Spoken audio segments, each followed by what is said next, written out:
Hello and welcome to Thought for May the 3rd. Our readings are Deuteronomy chapter 20, Ecclesiastes chapter 12, and Acts chapter 11 and 12. And our thought is, fear God and keep his commandments.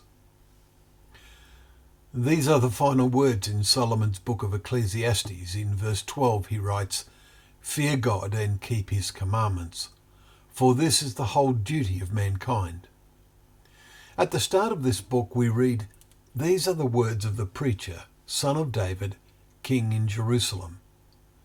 In today's final chapter we read, "Besides being wise, the preacher also taught the people knowledge, weighing and studying and arranging many proverbs with great care."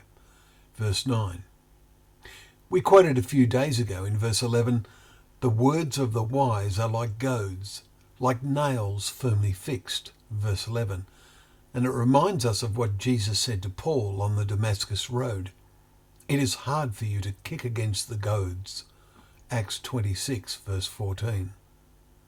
Goads are the nails that are fixed behind horses in harness, pulling a carriage, which prick them if they try to disobey the driver.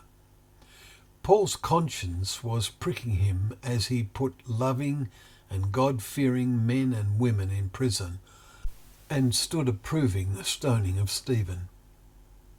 Do we let the words of the wise that God has caused to be preserved throughout the Bible prick our conscience? We should. Solomon has a particular message for the young.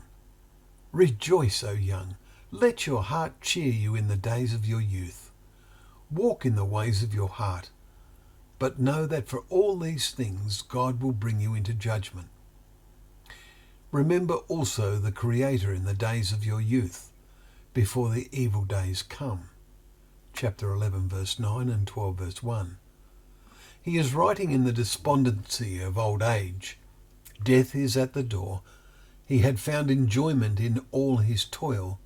Chapter 2 verse 24. But now that is all over. But today we can put a fuller meaning on "before the evil days come." For our world is facing evil times and the good times are largely over.